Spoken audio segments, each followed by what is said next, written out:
Bienvenidos otra vez a Trends and Money. He estado hablando hoy con algunos amigos y me han hecho ver que es súper importante estar online porque físicamente puedes acceder a muy pocas personas y actualmente estamos en una situación sin precedentes y me gustaría compartir un poco más la filosofía que estoy siguiendo y compartir más con más gente, si puede ser, los 7,6 billones de personas que estamos en el planeta Tierra, un poco la filosofía de Bitcoin. Y ahora estaba a punto de ver un vídeo y quería compartir con vosotros un poco los pensamientos y las ideas y la información de este vídeo. Esto fue básicamente desde el dólar y el oro. Y esto fue en 1971 cuando Nixon decidió que el dólar ya no era dinero, sino fiat currency. And the American economy is by far the strongest in the world. Accordingly, I have directed the Secretary of the Treasury to take the action necessary to defend the dollar against the speculators.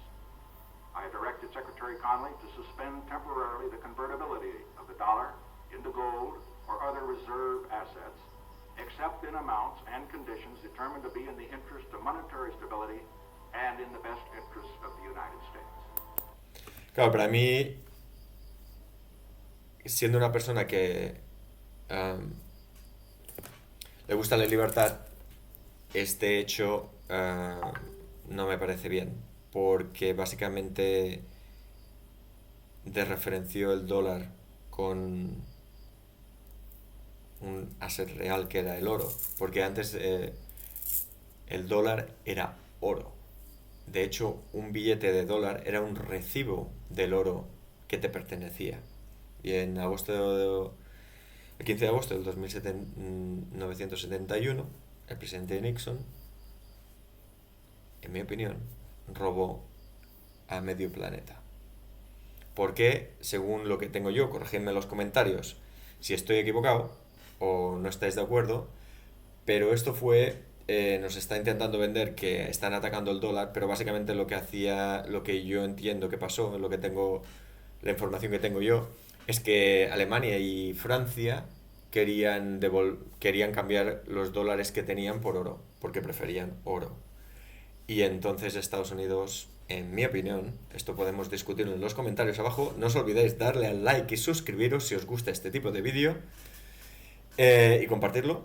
Y entonces cuando Alemania y Francia querían cambiar el dólar por el oro, pues Estados Unidos no tenía el oro suficiente, porque si no lo hubiese convertido el dólar a oro y les hubiese dado el oro que les pertenecía a Francia y a Alemania, pero lo que hicieron, básicamente decir, no, momentáneamente no vamos a hacer la convertibilidad del oro, así que os quedáis con los papelitos de dólar. Esto es mi opinión, un poco radical, pero bueno. Ya me diréis en los comentarios cuál es vuestra opinión. Seguimos.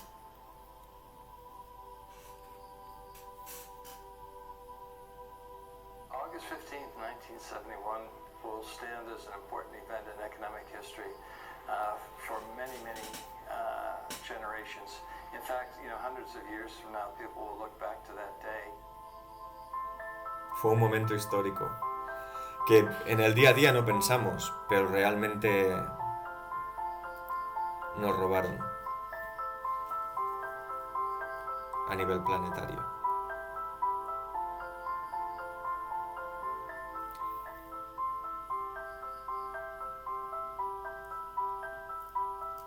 Pero ahora tenemos cripto, que es lo que nos puede salvar. Os recomiendo. Es complicado, ¿no? Es complicado ver el vídeo y comentarlo. Pero también os recomiendo que veáis The Hidden Secrets of Money de Mike Maloney, que es una serie de bastantes vídeos, pero que lo explica en detalle. Vamos a ver este vídeo, ¿qué tal?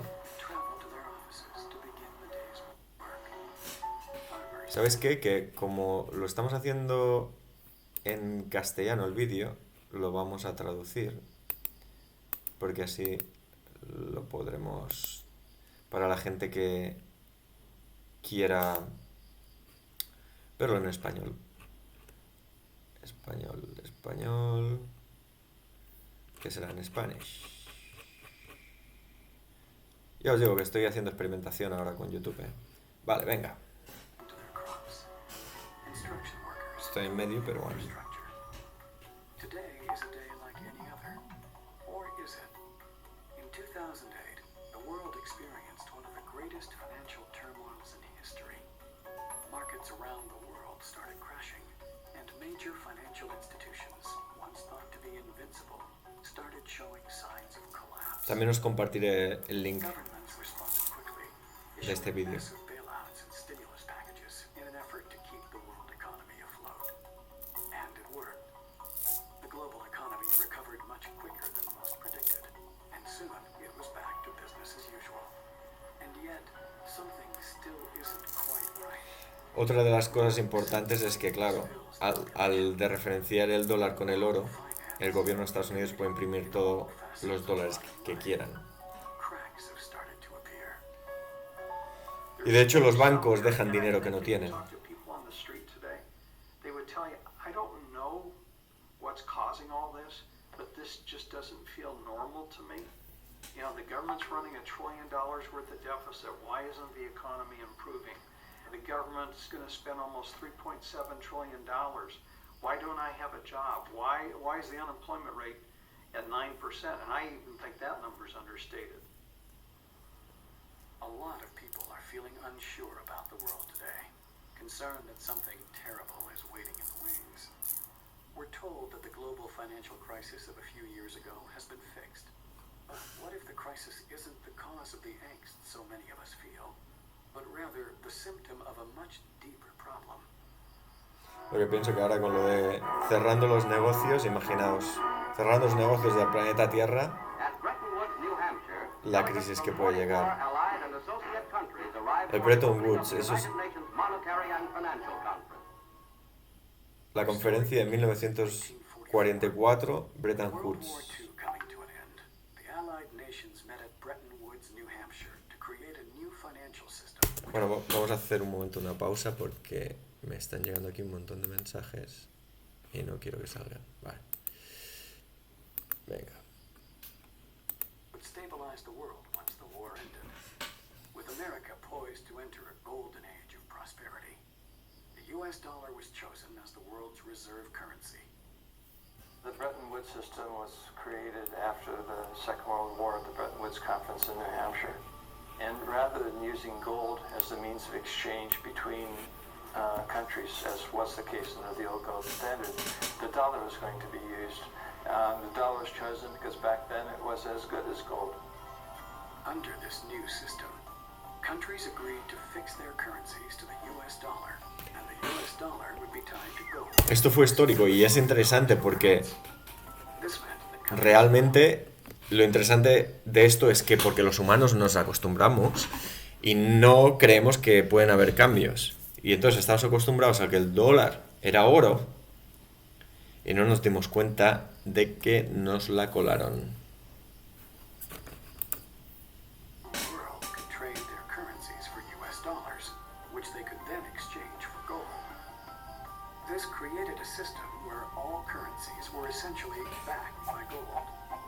To avoid the logistics of shipping physical gold across the world, when countries did exchange their currencies for gold, it was usually stored safely in the U.S. Under the Bretton Woods system, you could exchange your currency or your dollars for gold. Now, it only applied to foreign countries and central banks. And we began to run budget deficits. We were running the Great Society program under Lyndon Johnson. We were fighting a war in Vietnam. And all of a sudden, we were running these deficits, and countries were changing their dollars. And they said they wanted gold. And it began with the French, and then it started to spread.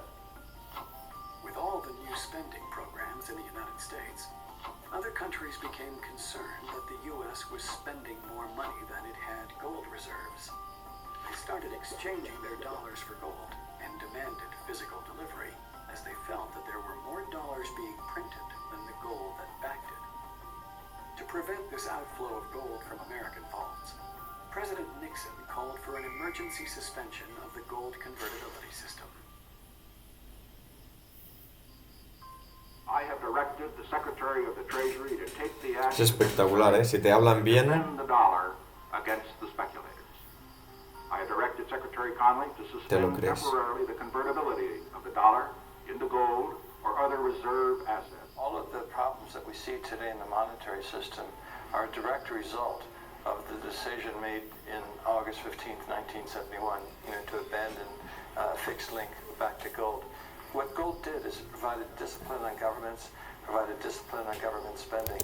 Exacto, me gusta la frase, por si alguien no la ha cogido en inglés, que al tener oro, al basar todo en oro, los gobiernos no podían gastar más de lo que tenían, que no es el caso de ahora, que ahora los gobiernos pueden gastar todo lo que quieran. No sé si estáis al tanto, pero la mayoría de gobiernos cada año dicen que tienen que reducir la deuda y cada vez suben el techo de deuda, más deuda, más deuda. O sea, gastamos lo que no tenemos. Cada vez gastamos más en la mayoría de países. Y con el oro no se podía hacer eso de manera tan fácil, porque ahora los gobiernos con diferentes herramientas pueden imprimir todo el dinero que quieran. Porque antes Estados Unidos hacía los QE, que era imprimir dinero básicamente, y la gente se mosqueaba y querían limitarlo. Y de hecho estaba limitado, pero cada vez hacían los QE, imprimían cada vez más dinero. Hasta que ahora ya recientemente han dicho, bueno, el año pasado, el 2020, dijeron que ya no había límites, que ya iban a imprimir todo el dinero que hiciera falta. Y de hecho por eso ahora están regalando dinero a la mayoría de gente de Estados Unidos. Total, que sí, que el oro no permitía a los gobiernos gastar mucho más de lo que tenían. Y ahora los gobiernos pueden gastar todo lo que quieran. O sea que va a llegar un momento en que va a haber hiperinflación. Está bien el vídeo. Me gusta. Under the old system, if you ran a budget deficit, then what would happen is gold would flow out of your country until there was a balance again. Well, without any gold backing, then countries ran perpetual deficits. So if you look at, for example, this country, from 1971 on, the U.S. has never run a surplus. Ever since we went off the gold Surplus básicamente es ahorrar. Surplus es que básicamente el gobierno ahorre. O sea, básicamente lo que quiere decir que siempre el gobierno gasta más de lo que tiene, por lo tanto se van a subir los impuestos seguro. Porque habrá que pagarlo de alguna manera. Good times, bad times, always run a deficit. What led Nixon to abandon the gold standard in 1971? And although Peter Schiff él le encanta el oro y la plata, pero está en contra de Bitcoin y cryptocurrencies. Que de hecho todo el mundo que quiere y cree en la libertad es intercambiable entre cripto y oro y plata. temporary. We've been waiting 40 years. We're still off of it. We ran up huge deficits during the 1960s. We had the guns and butter economy where the government was both simultaneously fighting a war in Vietnam abroad.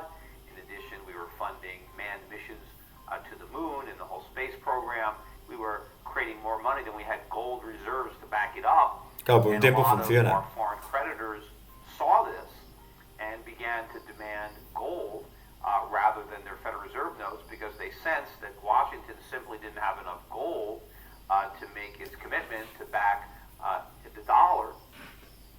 By removing the link between gold and the US dollar, President Nixon created a system where all currencies were backed by nothing. This is what is known as a fiat currency. Fiduciaria se llama en español. Currency that's backed by nothing except government promises. The word Y por las fiat armas del gobierno. And it basically means currency that's circulating by force. If people have confidence Wow, in it, eso me gusta. if there's enough government Fiat currency, that will eso me gusta. circulate for a period of time until people lose confidence in the ¿cómo lo ha dicho? President Nixon created a fiat currency. Fiat currency es...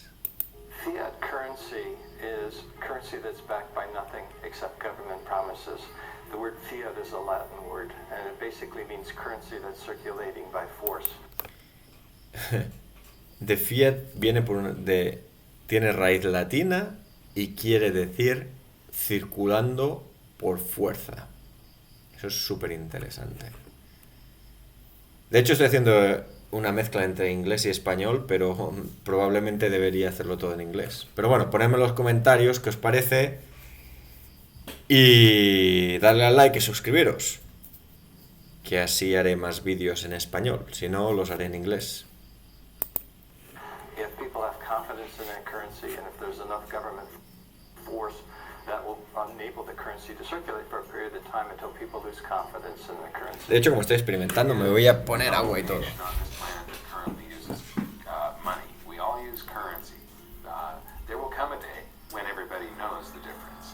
Money is a medium of exchange, and the way it has evolved is that it's always something of intrinsic value until the modern age, when the politicians say, well, we don't need anything of intrinsic value anymore. All we need is political decree. We can say this is money. Esta persona también me gusta Now money mucho, has a new characteristic. que es quien ha escrito de J.K. The modern age, A ver, lo pone when the aquí. politicians say, well, Que escribió un libro súper interesante Time until people lose confidence sobre in el the dinero. currency. ¿Y qué es el dinero? No Este es Mike Maloney, que me encantan sus vídeos y su página web. Él básicamente está con oro y plata, pero también él está abierto a cripto. nation on this planet that currently uses money. We all use currency. There will come a day when everybody knows the difference. money is a medium of exchange. Este me encanta. Ah, mira, ¿ves? Aquí pone lo del libro. The Creature from Jekyll Island. No lo he dicho bien en inglés, pero este es la caña, este tío. Por el libro este que ha escrito es espectacular, porque dice la verdad de lo que ha pasado y cómo un grupo reducido de personas controlan el dinero, la mayoría de dinero del mundo. Exchange, and the way it has evolved is that it's always something of intrinsic value until the modern age, when the politicians say, well, we don't need anything of intrinsic value anymore. All we need is political decree. We can say this is money, this piece of paper is money. Now money has a new characteristic. But underneath it all, there's this same concept in place that nobody ever seems to challenge, and that is that governments have a right to declare something of no value to be money and you must accept it. That's really the problem, and it's still the problem today. It's destroying the economies of the world. With currencies no longer backed by anything real or tangible, their value was measured only in relation to each other. And because countries with relatively weak currencies can make products cheaply, countries devalue their own currencies to make them desirable trading partners. Y devaluar el dinero quiere decir básicamente que puedes comprar menos cosas o que las cosas son más baratas desde otro país. Como por ejemplo si vamos a Filipinas, Tailandia u otros países, el euro puede comprar más cosas que la moneda local. O sea, dicho de otra manera, cuando te cambias de país, tiene más poder tu moneda. Que en algunos casos los gobiernos devalúan esa moneda para poder tener ventas más fácil a otros países. Que de hecho es robar ahorros del pueblo. Repaper currency measures itself Este no lo against the conozco. dollar. So if the dollar goes down, the other central banks respond to that, and they try and intervene in the foreign exchange markets to ensure that the impact doesn't hit their domestic economies. What is a Ponzi scheme? A Ponzi scheme is a fraudulent investment scheme that promises high returns for investors with little or no risk. Sounds too good to be true, right? That's because it is. In a legitimate investment scheme, the money invested is used to build wealth, typically through low-risk ventures like stock or real estate portfolios. Over time, this generates enough income to pay the investor back their initial investment plus some profit. A Ponzi scheme, on the other hand, promises massive returns quickly. How does it accomplish this? Instead of using the money invested to build wealth, a Ponzi scheme simply brings in more investors to pay off the previous investors. And because these new investors have also been promised large returns, The scheme must then find an even bigger group of investors to pay them off. All the while, the creators of the scheme are skimming cash from each group of investors. Because a Ponzi scheme doesn't generate any wealth itself, it must constantly bring in larger and larger groups of investors to keep functioning. Eventually, no more new investors can be found, or large numbers of previous investors all cash out at the same time, and the scheme collapses in on itself. ¿Qué es lo que está pasando con el Fiat? The perpetrators of the scheme have siphoned off tremendous amounts of money for themselves, while the investors are left out of pocket and out of luck. Without a fixed link to gold, the U.S. Treasury has been able to borrow and spend as much money as it wanted. When the U.S. government needs money, it takes out a loan with the Federal Reserve. The Federal Reserve prints the currency required for the loan, and in return receives an IOU from the U.S. Treasury. These IOUs are called government bonds. With the money provided from these loans, or bonds, the U.S. government pays its bills and obligations.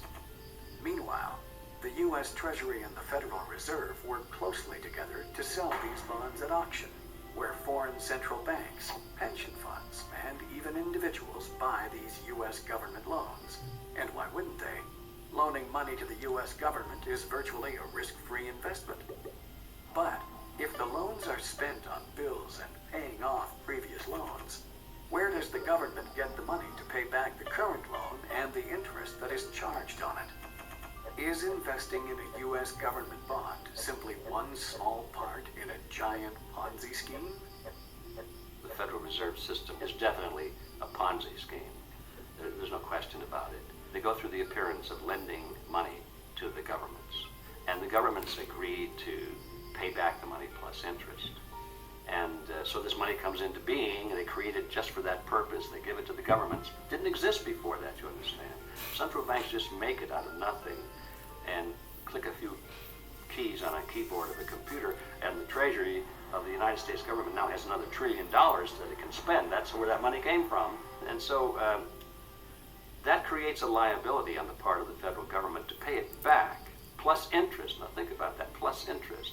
Well, when it comes time to pay it back, plus the interest, they can't pay it back, and they certainly can't pay it back plus interest too. Dan ganas de comprar more, más cripto, ¿no? cover the O oro y original plata. Plus the interest, and then by that time Congress wants more money anyway. So the debt just keeps going up and up and up and up. Under the current monetary system, we borrow all of our currency into existence, and we promise to pay it back plus interest. También pondré el link de Mike Maloney. Este tío también es muy bueno explicándolo. On the planet, but you promise to pay it back plus another dollar's worth of interest. Where do you get the second dollar? The answer is you have to borrow that. It's a Ponzi scheme because you can never pay it off. It always requires that we go deeper into debt. Since 1971, the United States has been running trade deficits with the rest of the world, meaning we've been buying a lot more products from the rest of the world than they have been buying from us. The Japanese and Koreans sell us cars and electronics.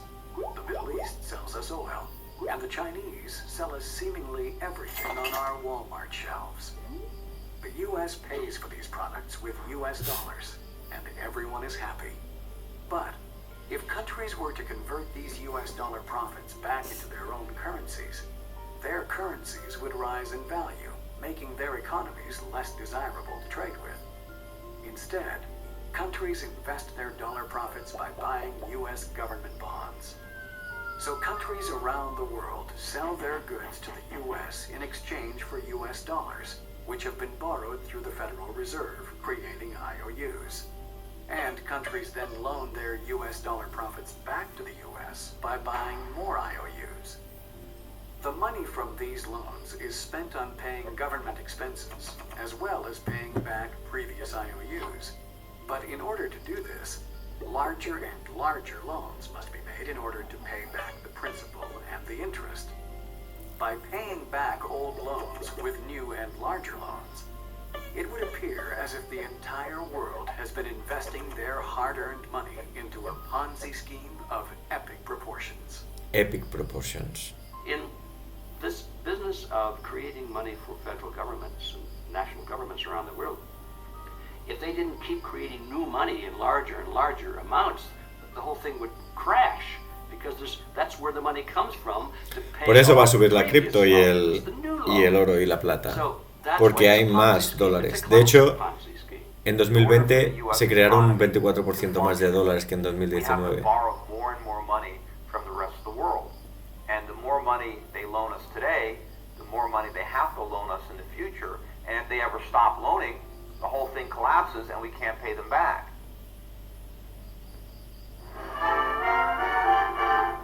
Every Friday night, Julia's job is to compare the grocery prices of our neighborhood stores for Saturday morning shopping.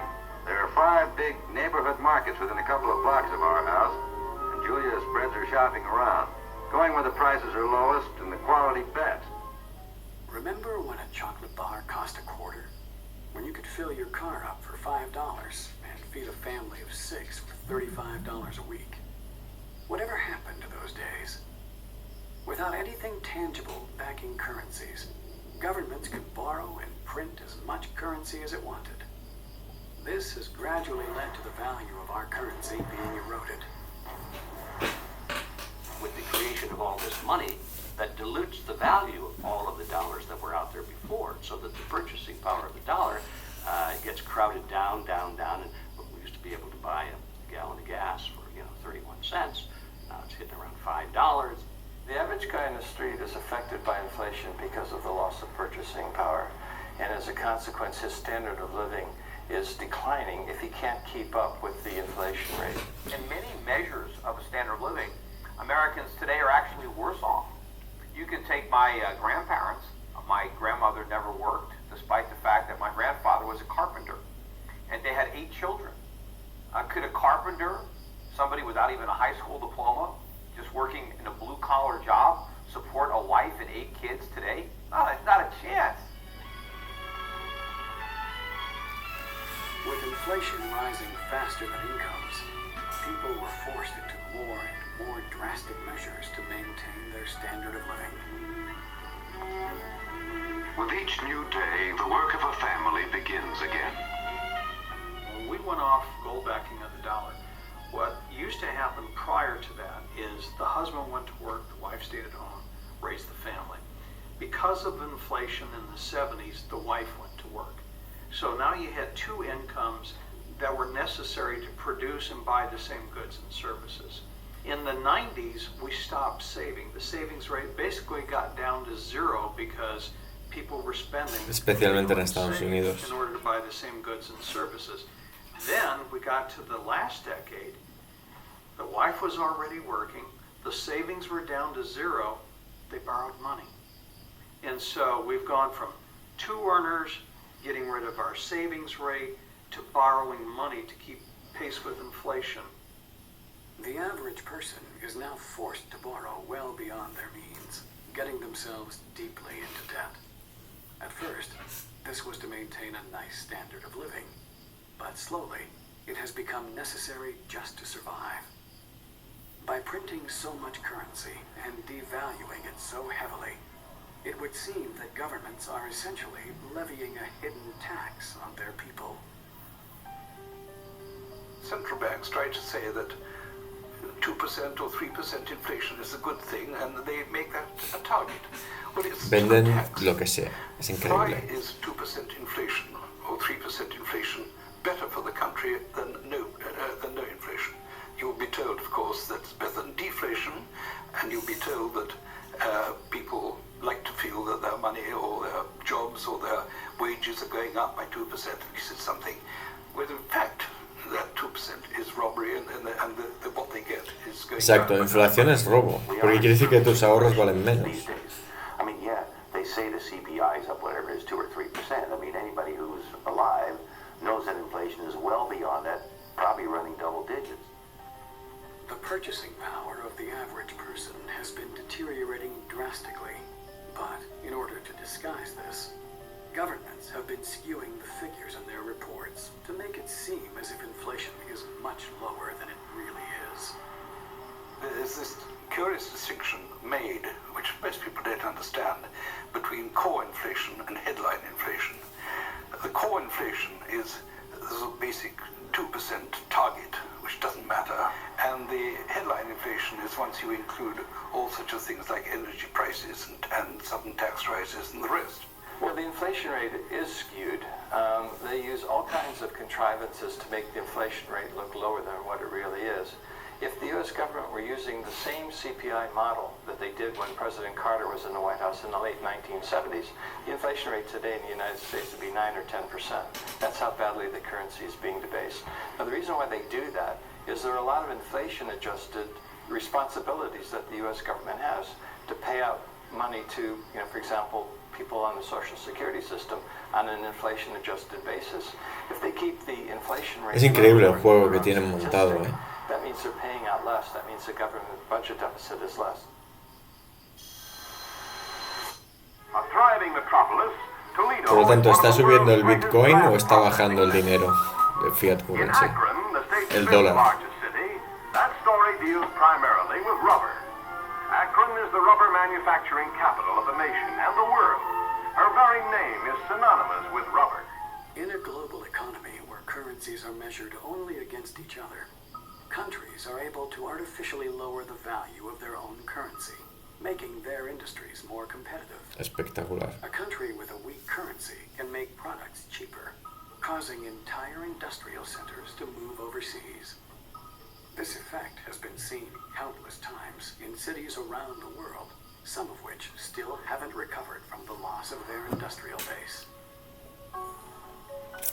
I think the guy on the street he's kind of frustrated. They go, gosh, I went to college, I don't have a job, I can't get a job, I spent all this money, I've got student loans, it's costing me more to live. The Fed is telling me there's no inflation, yet I go to the store and I see the price of milk going up, eggs, meat. I pull into a gas station, it's costing me more for gas. They don't really understand how all this affects them on a personal level. And that's why I think they're frustrated, because there isn't an educational system that explains that, look, when you print money, when Claro, you porque have no nothing interesa back explicarlo. and when you debase it, you have all the side effects that you see. Higher inflation costs, corruption, cronyism, all the things that have been in headlines that we've seen over the last 4 or 5 years. Protest movements are an interesting phenomenon. A lot of people are terribly upset with Wall Street. They're upset what's happening to their purchasing power. They're upset with the news that they hear of the fact that the executives of these giant banks are getting $1 million bonuses at the same time they're dipping into the pockets of the taxpayers to get all this bailout money. And so they're angry. Unfortunately, people are demonstrating against the crisis, the economic crisis, and yet at the same time they're demanding more welfare, demanding more... Si quieres salvarte, oro, plata, demanding more state Bitcoin. Control and regulation of their lives. They're demanding more money being created and pumped into the society. They don't realize that those are the very things that have brought them onto the street in the first place in their anger. While the person on the street is struggling to get by, we're told that what we're experiencing is a typical recession. Why then does this current crisis feel different to previous economic recessions? This is far from typical. I think this is the end game. I think what we're experiencing now are the pains of the 40-year experiment in fiat currency coming to an end. And it is an absolute failure, not only for America, but for the entire world. Up until 2008, we've been borrowing more and more money to maintain our standard of living. Are we now at the point where we're maxed out and cannot take on any more new debt? What we're seeing today is deleveraging at all levels of society. I mean, consumers are maxed out. Each succession that we had in the economy... No es muy positivo, pero es la verdad. We'd go through a bust, they would reinflate again, the economy would start up again, but we kept piling on levels of debt. And finally, we reached the point where you just can't pile any more debt. Banks are no longer willing to give out credit so freely, and many people are more concerned with paying off existing debt as opposed to taking on new debt. While this is prudent, sensible behavior, it's also a serious threat to the global economy.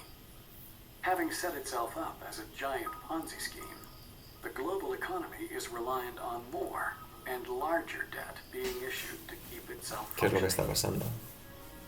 If you try to just live within your means and get by with just the amount of dollars that we have today, paying the interest on them collapses the currency supply. And so we continually have to borrow more units of currency into existence every month than we extinguish by paying off debt. The system, as it's been presently structured, is that they have to continue expanding the money supply, otherwise the system is going to die. Politicians and pundits talk about living within our means and paying down the debt. You can't do that without collapsing the entire economy. It would just vanish into this black hole. All the politicians are in a situation where if they don't come to the rescue, we could just have an overnight shutdown, which they can't ever imagine happening while they're in power. So there's always this wish to move it on and kick, as you know, the expression, kick the can down the road, which is really what we're doing. But the problem is we've run out of road. You know, there is no place to kick the can anymore. We've got to deal with the can, and it's not simply a can, because every time we kicked it down the road, unfortunately, it got bigger. So now it's an enormous can, and you know, it's going to crush us. While the financial crisis of 2008 may have been the first death throes of the Ponzi scheme, governments around the world weren't about to sit back and let it fail. So they delayed the inevitable collapse, pushing it down the road by bailing out struggling financial institutions, buying toxic mortgages, and taking on debt on behalf of its Y de hecho ahora citizens. están comprando stock ya. In 2009 and 2010, what happened was the crisis was papered over through bailouts, guarantees, money printing, expansion of the money supply, etc. And governments can do that. I mean, don't underestimate the ability of governments to dictate results in the short run. But in the long run, none of the problems are solved. The bad debts are still there. The banks are still insolvent. The banks are not lending. The economy's not growing. So we haven't really solved anything. By buying their way out of these crises, by creating money out of nothing and flooding it into the economy and diluting the purchasing power, they're not really solving the problem. What they're doing is pushing it off a little bit into the future and making it worse. Now, do we keep going Digo, down this road? Do we print more el más money? I grande mean, the problema. Fed balance sheet went from 800 billion to 3 trillion. Should it now go to 6 trillion? We had a $800 billion stimulus. Should we now have a $2 trillion stimulus? I mean, Ya ahora han hecho there you could, 2.3 trillones en Estados Unidos de estímulo para el COVID, que antes eran billones, Federal Reserve's ahora ya son money printing trillones. exercises may help prop up the economy in the short term, but what are the consequences of money printing on such a large scale?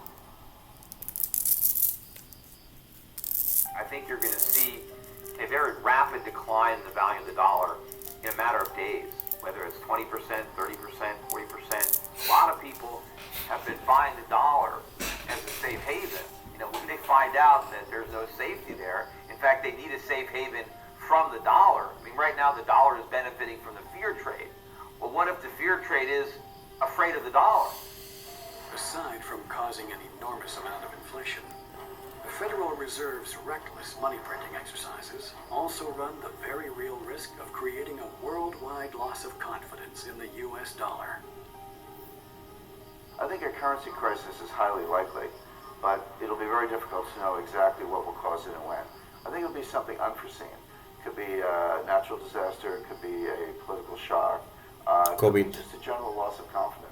It could be something as simple as a treasury auction that goes bad. There's no buyers, and all of a sudden the interest rate starts to go up. Then the financial players, the big hedge funds, start to react to it, dumping dollars. Then all of a sudden you have foreign central banks that begin dumping dollars, get me out. And when that happens, just like that. At some point, It's just like fast. all Ponzi schemes, Cuando pase pasará rápido. participants wake up to the con.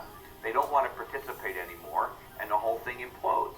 Now, you know, when private factors, when people who are voluntarily participating, foreigners, foreign central banks, when they stop buying, the one difference is the Federal Reserve can come and supply the demand for the people who are waking up to the Ponzi nature of what we're doing. But of course, when the Fed becomes the only buyer, that's the end game, or be the beginning of the hyperinflation. Hyperinflation is a rapid increase in the inflation rate, so much so that People lose faith in the currency, and you see what is in fact a flight from the currency. Defeated Germany has a runaway Esto fue inflation. brutal.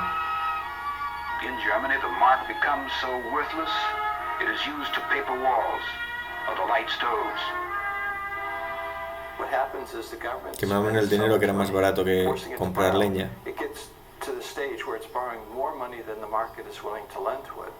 The central bank then steps in and turns that government debt into currency. The great question is, and I don't know the answer, is at what level of inflation, 5%, 10%, 15%, 20%, do you start to panic? All I know is when that level comes, everybody panics together.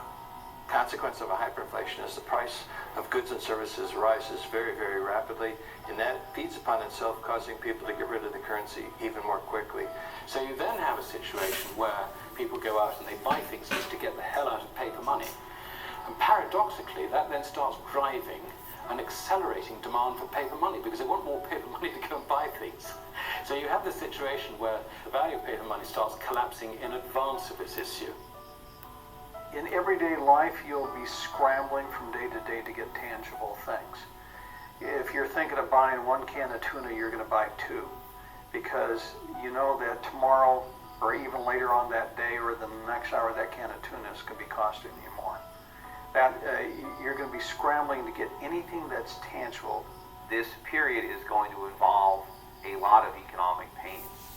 A lot of people Hay que estar preparados, aunque no sea bonito. are going to have to get jobs. Their retirement is gone. It's been bankrupted because they put their faith in a Bernie Madoff type national Ponzi scheme. And of course, a lot of the property is going to decay, and people are spending money on the necessities. They don't have money to make the repairs necessary to maintain their properties. If the landlords can't collect rents from their tenants, how are they going to maintain the properties? How are they going to pay the taxes? So I think that the whole economy is going to crumble beneath the weight of this runaway inflation. And of course, the initial reaction by the Fed will be to create even more inflation. Pero tenemos Try to Bitcoin, stimulate the economy by printing even more money, which of lo que course también subirá de precio, evidentemente. On the surface, it would appear that this is a problem facing the United States alone. But with so many countries holding their savings in U.S. government bonds, a loss of confidence in the U.S. dollar could trigger a global crisis, which would affect every nation on Earth. Por supuesto. Todo es mentira, todo el dinero es fiat. Monopoly money. Go to a country like Zimbabwe and see the impact of a hyperinflation. But what happens when the world's reserve currency hyperinflates? We've never been in this situation before. It's impossible to predict, what the outcome is going to be. But logic suggests that if the U.S. dollar hyperinflates, most, if not all, of the currencies of the world will also have severe economic problems, because at the end of the day, the reserves of all of these currencies are basically dollars.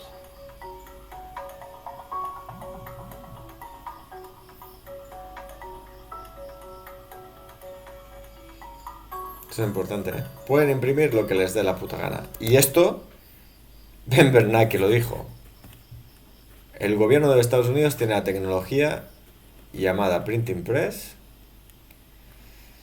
que permite producir todos los dólares que quiera sin coste. O sea, falsificar dinero, básicamente.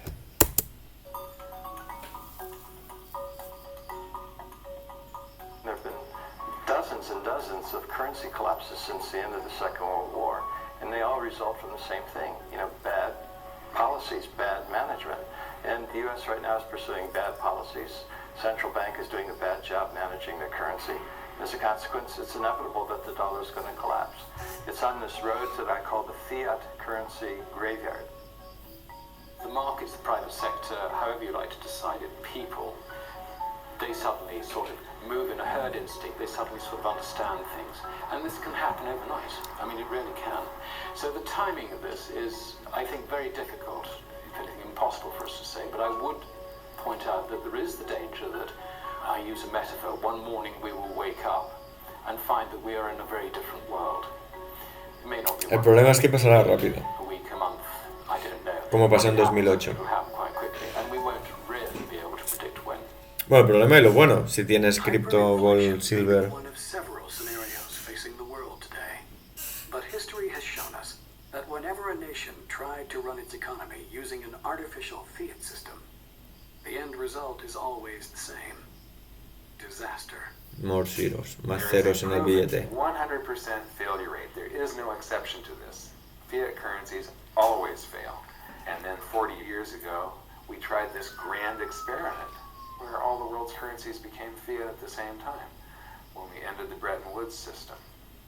The world is going to have to extricate itself from this monetary system based on the dollar, because if you want to back your currency, you have to back it with something. You can't back it with nothing. I always think of that old Superman movie where the first one where Lois Lane, she falls off the top of the building and Superman catches her. And he says, I got you. Don't worry, I got you. And she says, well, you got me. Who's got you? Well, that's the dollar. Who's got the dollar? It's not Superman. The dollar can't fly on its own. The dollar used to be backed by gold. It was gold that had the dollar. It's like everybody has tethered their ships to the Titanic of currencies. And so we're all going to go down. Una buena There is a explicación. loss of confidence Símil. in the US dollar, and I think there will be in this decade. It's happened before, it'll just be history repeating. Then we'll probably have to go back to something that will instill confidence, and what instills confidence is gold. The only real solution is to go back to a real sound currency, real money with something behind it. It doesn't have to be gold or silver, but historically that has always been what societies have chosen through trial and error. They've tried this, they've tried that. They always wind up with gold or silver. I think that probably is a clue that it's not a bad way to go. With all the uncertainty facing the world today, a return to a gold-backed economy would seem logical. So how come there isn't so much as a discussion about such a return? The answer is as simple as it is alarming. The people at the top, the ones who have been benefiting from the current Ponzi system, don't want the ride to end. Many now believe the price of gold and silver have been artificially suppressed to make it seem less desirable as a unit of global exchange. What governments try to do is to Es que son maintain inteligentes, la a verdad. low gold price, because by doing that, it makes the dollar look worthy of being the world's reserve currency, when in fact we know the dollar is not worthy of that esteemed position because it's being so badly mismanaged by the United States. Groups like the Gold Antitrust Action Committee, or GATA, have been tracking what they believe is the deliberate suppression of gold and silver prices through a variety of dubious means. In 12 years, we've amassed nothing but evidence that supports the manipulation of the gold price. It would be like talking about a murder trial when the jury would say guilty beyond a reasonable doubt, but you got to present each point of evidence and how it all fits together. There are numerous methods that they use to suppress the price of gold. Some are harder to prove than others, but some of them are fully reported, and that's central bank sales. Between 1999 and 2002, the Bank of England foolishly sold a massive amount of Britain's gold reserves at an average price of $275 an ounce. The proceeds were spent buying euros and US dollars. The governments of Canada, France, and Switzerland, among others, were also sellers of their gold around this time. We know that the central banks used to sell 400 tons every year. Well, why were they selling 400 tons? Obviously, it was the dumbest decision anyone could have made in the decade. By far the dumbest. But they did it every year. Sell 400, sell 400. I mean, now, gold goes from 300 to 1,600, almost 1,700. Why were you selling the gold? Ahora que está casi Because they were trying to 2000. keep the price down. So it was a coordinated thing to keep everyone focused on believing in currencies. Alan Greenspan, in testimony to Congress, admitted that they were manipulating the price of gold when he said, Y lo "The world's reconocen. central banks stand ready to lease gold in increasing quantities," meaning they were already doing it. Should the price of gold rise, meaning the target was to suppress the price of gold. So they were already doing it, and their target was to suppress the price of gold. He admitted it in testimony to Congress. Although central banks are able to sell off their country's gold holdings legally, they may have also been suppressing the price of gold using some other rather questionable means. Some investigators believe that Western central banks have been loaning their country's gold to bullion banks. A bullion bank is an institution that sells gold with the intention of buying it back sometime in the future at a cheaper price. With the proceeds of this sale, these banks have been known to buy U.S. government bonds. Qué montón, While this chiringuito. isn't a problem in itself, central banks report the gold they have and the gold they've loaned to these bullion banks as one item. So while a central bank may claim it has a certain amount of gold in reserves, much of that gold may be on loan to a bullion bank, which may have sold the gold in exchange for government bonds. One means of intervention in the gold market is the lending of gold to so-called bullion banks, and they sell it in the market. Secret This gold policy. suppresses the price as if the central banks would sell it directly, but this lending does not appear in the book of the central banks. The U.S. Treasury a few years ago changed the way they account for gold, and they're accounting for some of their receivables and their inventory as one line item. So they're accounting for what they actually have and what people owe them as the same thing. And that is basically illegal accounting. It's fraudulent. But why work so hard to keep the price of gold and silver low? Why do healthy gold and silver prices threaten to collapse the Ponzi scheme? Que de hecho es bueno que estén bajos los precios Between gold and para national comprar. currencies, because gold is the only competitor to a national currency. You know, gold is money. And these national Poner en los currencies comentarios si are estáis money interesados o si ya habéis comprado oro, plata Fiat o money gives the cripto. power to government. Real money keeps the power with the people. Because when you have real money, government is limited. It can only spend what it taxes. And the public will resist taxation. But if the government can simply print and borrow, there's a lot less resistance. And so it's a lot easier for the Es un government impuesto to grow oculto when imprimir it can promise dinero. something for nothing. And so that's what they do. And so Porque el gold pueblo is no what se da protects cuenta. the people from the reckless policies of government.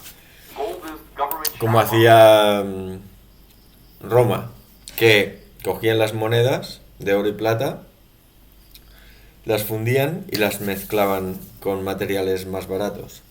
Hasta lo que hemos llegado hoy, que las monedas son de chatarra. Pero, eso sí, tienen el color del oro y la plata. The government wants to be able to do whatever it wants. Gold stands in its way. So, yes, gold is an enemy of big government, but it's a friend of freedom. It's a protector of individuals from government. Gold's a competitor to the dollar. When it's going way up, it's a threat for inflation. It's a barometer of the well-being of the United States. Look at gold screaming now and the world's falling apart. So it calls attention to how bad things are. So the U.S. government has an interest, Wall Street, the politicians, to keep the price suppressed. Wall Street doesn't want you going down to a coin dealer buying gold and silver coins. They want to sell you paper. The government wants to sell you paper. So I would say it's the government and Wall Street. Gold in the hands of people is the way you control government. Governments cannot create money out of thin air. If it's gold, they can only create paper out of thin air. And if they can create paper out of thin air, they can use that paper to wage wars, or they can use that paper as a political contrivance to enrich their friends. And as a consequence, governments have been fighting gold all century long. Despite this desire to keep gold and silver down, the recent instability in the markets has seen the demand for gold and silver skyrocket. This in turn has exposed a deeper problem within the central banks. The problem the central banks in the West now face is that they have sold an awful lot of gold to try and suppress the price of gold. They are now embarrassed by the fact that central banks, not in that original cartel, are now really very keen buyers of gold.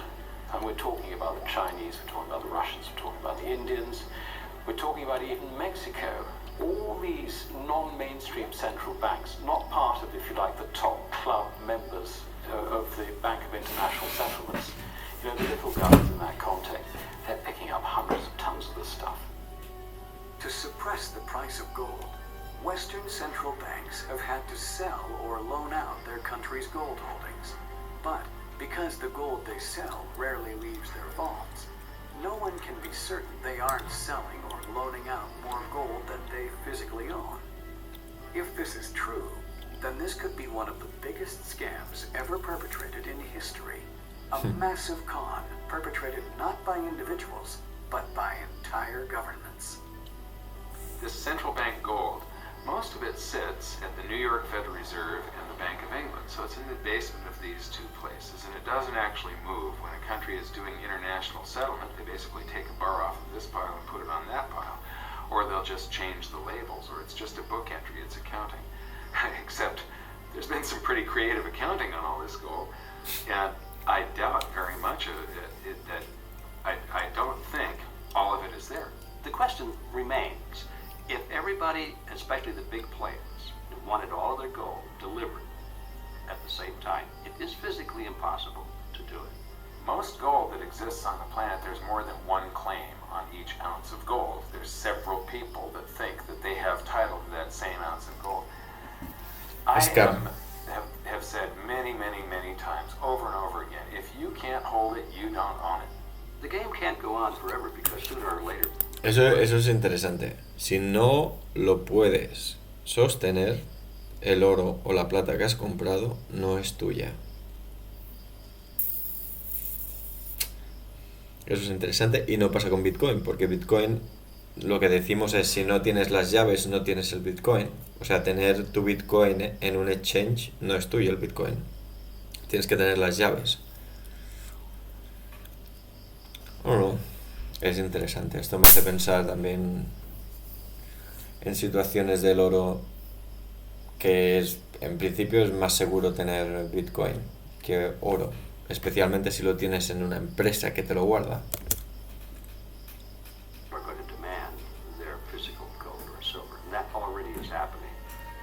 The lack of accountability in gold sales by Western central banks hasn't been a concern so far.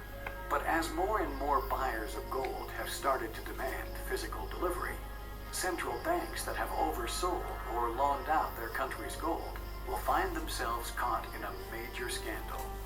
The result of such fraudulent activity means buyers of gold, be they individuals, pension or hedge funds, or even entire nations, could be ripped off for billions of dollars.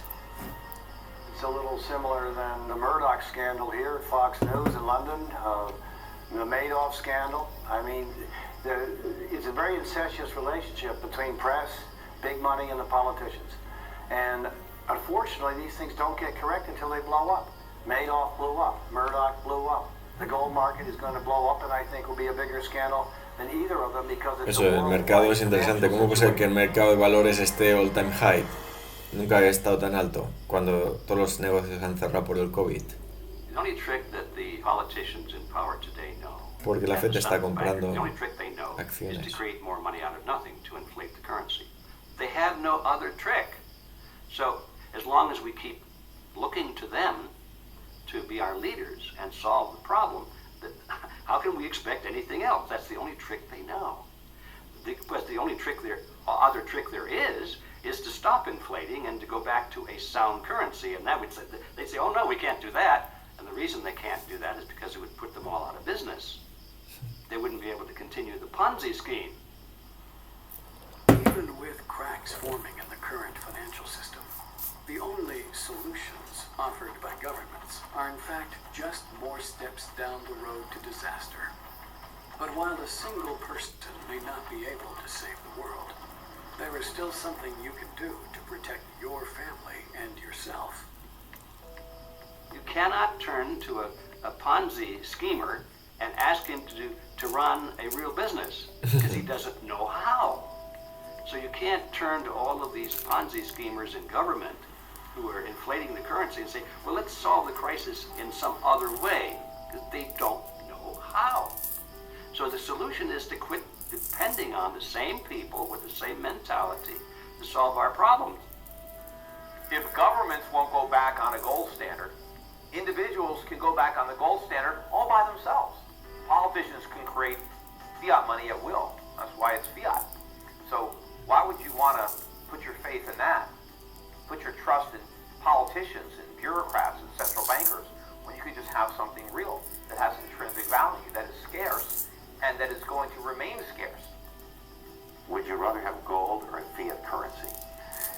see what's happening in the world, and obviously people are starting to figure out that gold was likely to sustain its value way more than a piece of paper is.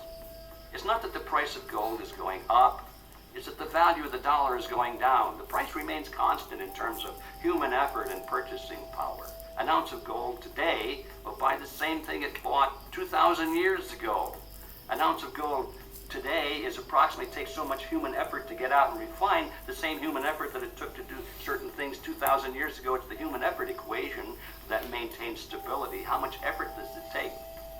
Gold is financial insurance. And the thing about it is you own it because you want to be protected. And, you know, you just have to have it if you want to have or sleep at night, because there's nothing else. You know, if some catastrophic event happens, and we've seen them, how are you going to be protected? The current financial system may be dying, but where there is chaos, there is also opportunity. There As is the old also model opportunity. falls apart, the door may be opened for great prosperity. It's clearly not the end of the world. I mean, it's probably not even the end of America. For many countries, this is going to be the beginning of an economic boom, a giant burden being lifting off their shoulders, where the world no longer has to loan trillions of dollars to Americans so that we can continue to consume what we don't produce. When this comes to an end, the world will benefit. So it is not something that we should fear. We should embrace it as a world. This is the greatest wealth transfer in history. If we have a global currency crisis, then you're going to see a greater wealth transfer than has ever happened in all of history. It's all going to happen at once. Therefore, it's the greatest opportunity. We have millions of people now taking an interest in what is money, the question of what is money, what should it be? And they're learning, especially a lot of young people. Bueno, está bien el vídeo. Le pondría un 6. Bueno, conclusiones. Probablemente lo que decíamos al principio, que tener oro, plata y bitcoin o criptos es una manera de protegerse de la falsificación de dinero. Veremos qué es lo que pasa. De momento tenemos bitcoin a 30.000. Nunca había estado tan alto. 30.000 dólares. Que no quiere decir que haya cambiado el valor de bitcoin. Puede ser que el dólar haya bajado.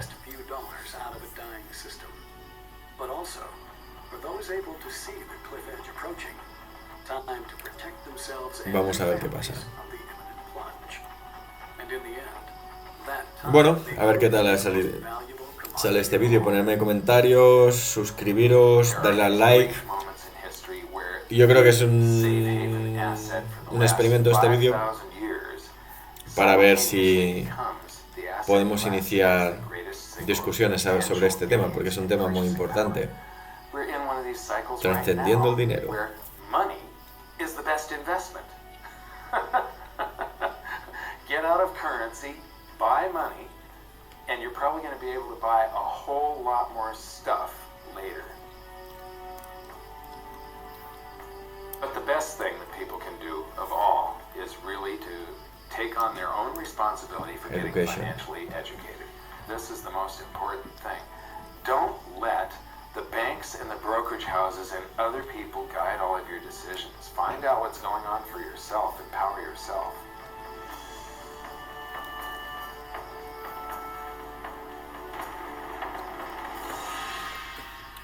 Bueno. Muchas gracias. Y bueno, a ver qué os parece el vídeo, a ver cuánta gente ve el vídeo, cuántos likes, cuántas suscripciones en este vídeo. Y cuántos comentarios, y a partir de ahí decidiremos si sigo haciendo estos. Comparto en YouTube cuando aprendo nuevas cosas o estoy viendo nueva información. Muchas gracias, nos vemos en la próxima.